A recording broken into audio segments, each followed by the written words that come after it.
আলো এবং মাহিন তারা দুজন হাজব্যান্ড ওয়াইফ, দুজনেই ব্যাংকে জব করত।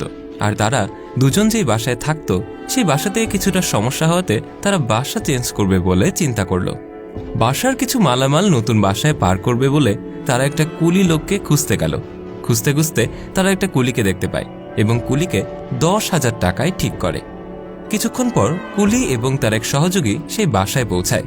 মাহিন তখন কুলিকে সমস্ত কাজ বুঝিয়ে দেয় আর তারাও তাদের কাজ শুরু করে দেয়। কিছুক্ষণ পর মাহিন দেখে কুলি তাদের বাসারই একটা টেবিল ঠিকঠাক করছিল। মাহিন এবং আলো তখন তাড়াহুড়ো করে সেই কুলিটার কাছে যায়। মাহিন তখন কুলিটাকে বলতে থাকে, কি ব্যাপার, আমার এই টেবিলটা কিভাবে নষ্ট করলে?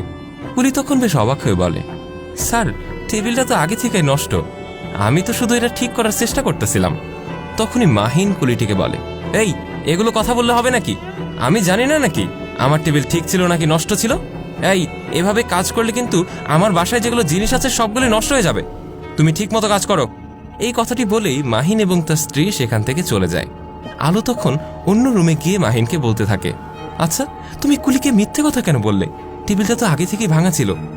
মাহিন তখন আলোকে বলে, উফ, তুমি বেশি কথা বলো না তো, কি বলতে হবে আর কি বলতে হবে না সেটা আমি ভালো করেই বুঝি। এই বলে মাহিন সেখান থেকে চলে যায়। এর কিছুক্ষণ পর কুলি মাহিন এবং তার স্ত্রীর কাছে আসে আর বলে, স্যার, আমাগো কাজ সবগুলো শেষ, আমার টাকাটা বোঝায় দেন স্যার। মাহিন তখন তাকে 10,000 টাকার জায়গায় 5,000 টাকা দেয়। এই নাও টাকা। কুলি তখন টাকাটা গুনে দেখে সেখানে 5,000 টাকা কম আছে।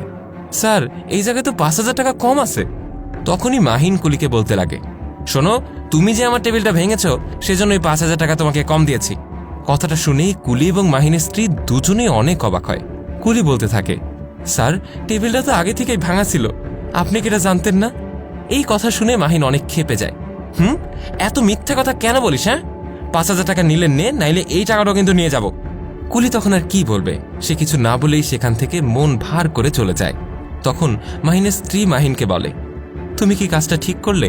বেচারি সারাটা দিন এত কষ্ট করলো আর তুমি তাকে এইভাবে ঠকিয়ে দিলে। স্ত্রীর এই কথাটা শুনে মাহিন আর কিছু বলে না, শুধুই সেখান থেকে বেরিয়ে চলে যায়। পরের দিন মাহিন তার ড্রয়ার খুলে দেখে তার কিছু জরুরি কাগজপত্র ড্রয়ারে পাওয়া যাচ্ছে না। সেগুলো না পেয়ে মাহিন অনেক চিন্তিত হয়ে বসে পড়ে। বিষয়টি লক্ষ্য করে মাহিনের স্ত্রী বলে, কি হলো, কি হয়েছে? আরে, আমার ড্রয়ারে কিছু জরুরি কাগজপত্র ছিল, সেগুলো তো কোথায় খুঁজে পাচ্ছি না। ঠিক এই সময় কলিং বেলের একটা শব্দ হয়। মাহিন দরজা খুলেই দেখে কুলিটা আবারও মাহিনের কাছে এসেছে।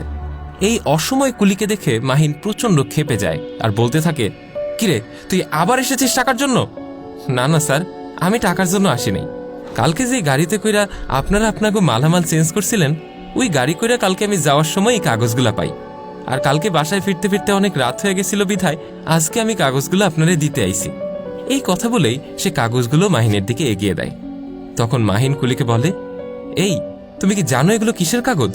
স্যার, আমি তো মূর্খ মানুষ, এগুলা কিসের কাগজ আমি কি করে জানুম? কাগজগুলো আপনার বাসার অংশ, সেই জন্যই আমি ফেরত দিতে আসছি, আর কিছুই জানি না আমি।